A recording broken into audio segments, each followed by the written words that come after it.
Y justamente para platicar sobre el tema de la vivienda, le doy la bienvenida a Roberto Aguilar, periodista especializado en asuntos económicos y de empresas y también colaborador de Horizonte H. ¿Cómo estás, Roberto? ¿Qué tal, Héctor? Muy ¿Cómo buenos estás? días.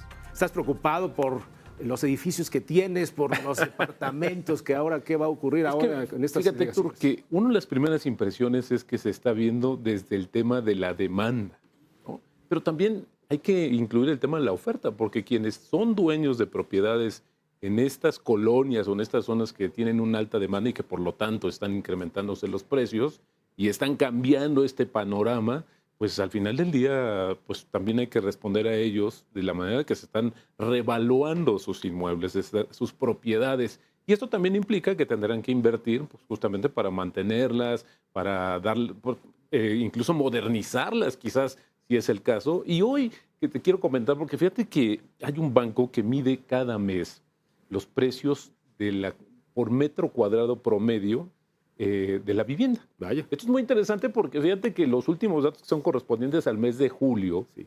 Para empezar, el precio de la vivienda a nivel nacional experimentó un crecimiento de 3.5% anual, junio contra junio del año pasado.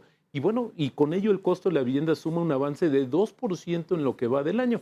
Y bueno, en el sexto mes, el precio de la vivienda nacional, te decía, se aumentó, se ubicó en 30,694 pesos por metro cuadrado. Pero, fíjate que ese es el tema más interesante. A ver. La Ciudad de México se colocó en el primer lugar con un precio de 56,811 pesos el metro cuadrado. Y esto pues obedece también a la oferta y la demanda. Obviamente estos llamados hotspots donde hay una concentración porque también hay negocios, se está generando una actividad justamente en ciertas ciudades, en ciertas partes de la ciudad, pues eso también ha encarecido el tema de la vivienda.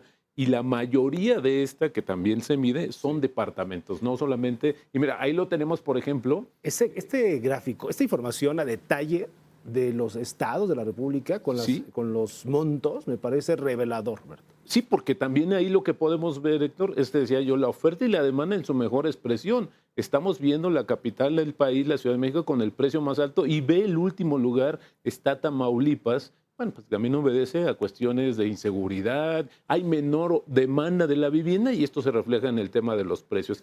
Y bueno, es interesante verlo porque también ahí vemos también el Estado de México, una zona que nos interesa mucho también. Que está más, que se está acercando, ¿no? A una parte importante, por ejemplo, en Jalisco. A ver, en el Estado de México son 37,919 pesos.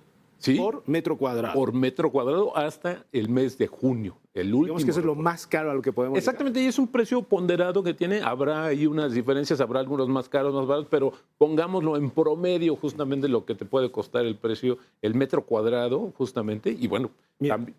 Otro dato también relevante, el caso de Yucatán, en donde había o existía esa información en donde la vivienda era más barata o el precio del metro cuadrado era mucho más barato que casi en todo el país. Aquí nos damos cuenta que no es así. Y es que justamente hay una demanda muy alta para muchos que desean vivir en Yucatán, en el estado, por el tema de la seguridad, ¿no? Claro, Estado, por supuesto. Entonces, esto también son multifactorial para determinar el precio, la demanda, la oferta, pero es interesante verlo en el sentido de que ahora con estas propuestas de la gentrificación, Héctor, Sí. decían, vamos a ponerlo justamente con el tema de la inflación. Correcto. ¿No? Pero bueno, si quieres vamos a ver esto que te decía, la proporción de la vivienda a nivel nacional, pues ahí vemos que la mayoría pues, son departamentos. Casi 6 de cada 10 son departamentos. En las casas más caras, un concepto también, esto involucra Claro. o implica estos temas de precios y que es importante verlo porque ahora la demanda se va a centrar más bien en los departamentos, al igual que la oferta. Lo que se está construyendo en la Ciudad de México, por lo menos, son departamentos. Sí, no casas. No casas, exactamente. Claro. Y te hablaba un poco sobre el tema de los precios. Ahora con estas medidas de la gentrificación que hablabas, Héctor, y que desde ayer se dieron a conocer, el tema de la inflación. Esto es interesante porque fíjate que los datos que acabamos de ver, estos están debajo de la inflación. Es decir, el precio promedio por metro cuadrado de la vivienda en el país y en la Ciudad de México es menos del 4% en términos anuales. la inflación está arribita del 4%. Entonces, al final lo que estamos viendo es que este elemento de la inflación no es nuevo. Así es. De hecho, hay muchos propietarios que a lo mejor quizás no lo hagan de manera formalizada, pero saben de antemano que el inquilino va a pagar y se va a ajustar el aumento del siguiente revisión del contrato con el comportamiento de la inflación. Ahora, se quiere formalizar, pero la verdad también es que tiene que ver mucho, insisto, con la demanda. Ese es el punto de vista que no debemos de perder. Estamos viendo la demanda, sí, efectivamente, pero también la oferta que juega a favor. Y si no, hay un incentivo. Quizás yo quiera, no tendré tampoco la manera de modernizar, de ampliar mi departamento, Claro. de ponerlo mejor para rentarlo mejor.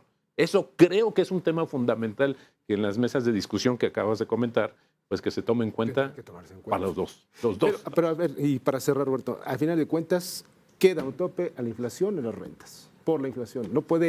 Nadie puede cobrar un aumento anual de rentas Arriba de la inflación. Ahora, la inflación va a tener una tendencia de baja y estaremos viendo niveles debajo del 4%. Bueno, ese es un gran dato para cerrar. Roberto. Sí, Gran dato para en cerrar. realidad vamos a tener una inflación más controlada y eso se va a reflejar en esta situación. ¿Tendrá un incentivo o no a los dueños de los departamentos? Ya lo veremos en unos cuantos meses, mi estimado Alberto. Roberto, muchas gracias. Al contrario, Qué bueno Héctor, que estás muy con buenos nosotros días. para entender este tema. Gracias, muy Otro buenos ángulo días. relevante.